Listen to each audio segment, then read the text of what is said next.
Well, thank you very much, Mr. President.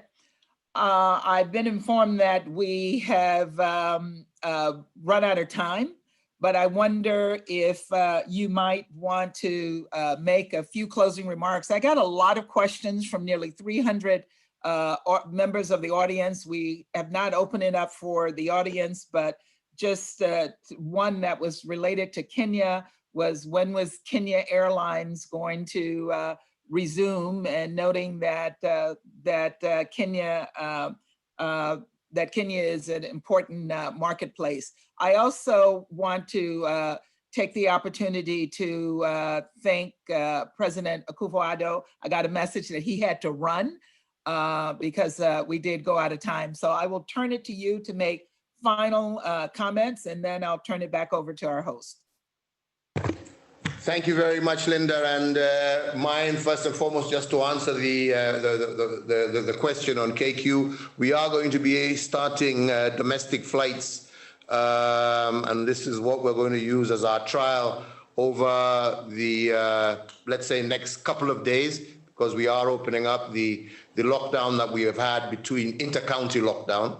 And ultimately, I think that's what's going to set the pace for getting a date for us to open up now once again to international flights.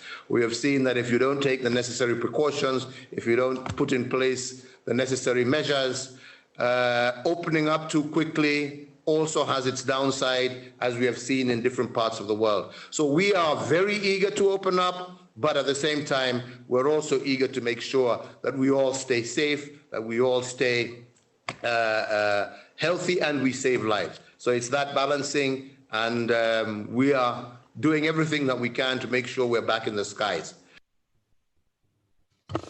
Well, I agree with what my brother has also just said, but I just want to add and say that I also believe that the post-crisis also has created new opportunities in the health sector, for example.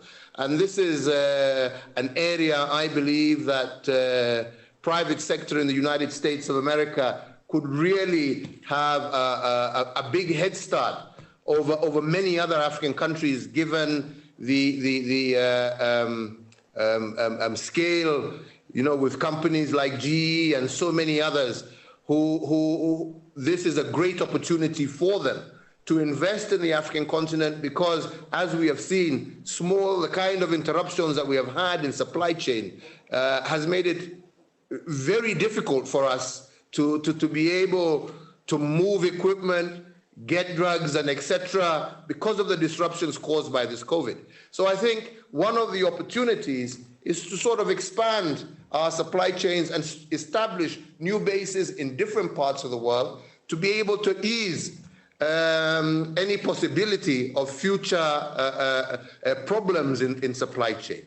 I believe that there is great opportunity, for example, in information technology, where again, Kenya, Africa largely, is a very young country, very young continent, great potential of working with our young people in information technology. We have a good number of companies that are already now based in Nairobi, working with young people, coming up with new different apps and etc. that are pertinent not only to our continent, but also globally. And those are, again, our areas where we can partner and work closely together. That, on top of agriculture and the fields of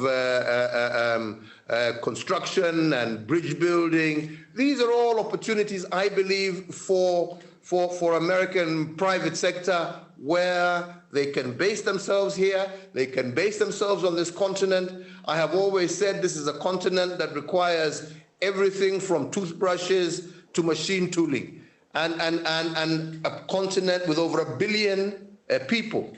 And especially when we look at this Africa Free Trade Arrangement that is coming into play, I see huge opportunities for American private sector to set themselves up here, service not only the African continent, but also service other parts of the world in a very, very cost-effective manner, while at the same time helping and working together with us to get these young people employed, to get these young people engaged, and to get these young people the kind of skills that they will require in this increasingly globalized world. So there is a huge potential, I believe, for, and a huge role for the private sector of America. This is something during my many visits to your headquarters, I have always reiterated again and again and again that this is the opportune time to invest, to trade, to partner with Africa.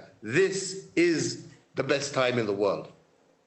I think in closing remarks is just to say that I can't emphasize enough the importance I attach to this month of July when we are kicking off these discussions.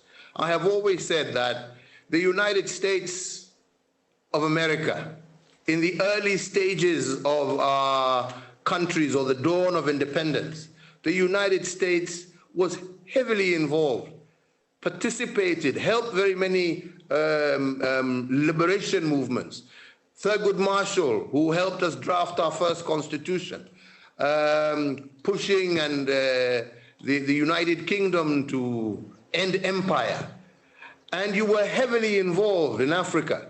A lot of the companies that still exist today started their business on this continent in the early 60s. But for one reason or another, that appetite was lost. Yes, we did go through a very difficult period in the 80s and the 90s where there were governance issues and so many other things. But we have turned that corner. And I think, Linda, you can bear witness that the majority of Africa has turned that corner. And we are now operating in a completely different environment.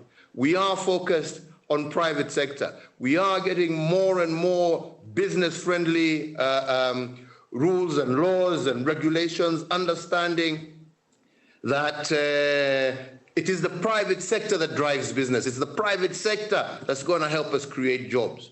So we can't forget the past, but let's not live in that past.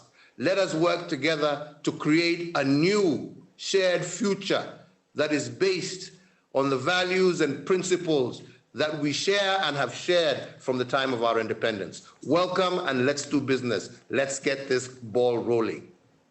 Thank you, Your Excellency, and thank you to President Akufo-Addo, who has already departed. I know that we're all sending you a virtual hand of applause from all over the world, and I look forward to continuing to work with you and to work with your team on the future of Kenya, Africa, and the United States. I now turn the floor over to our leader, Florie Lazier, the head of CCA, to chair the next panel. Well, thank you so much, Linda, and thank you, Your Excellencies, President Kenyatta and President Akufo-Addo. We know he had to leave, but thank you so much, President Kenyatta, for being here, President Akufo-Addo, for your very valuable insights and perspectives. So before I invite the panelists to join the second part of our session, I just want to go over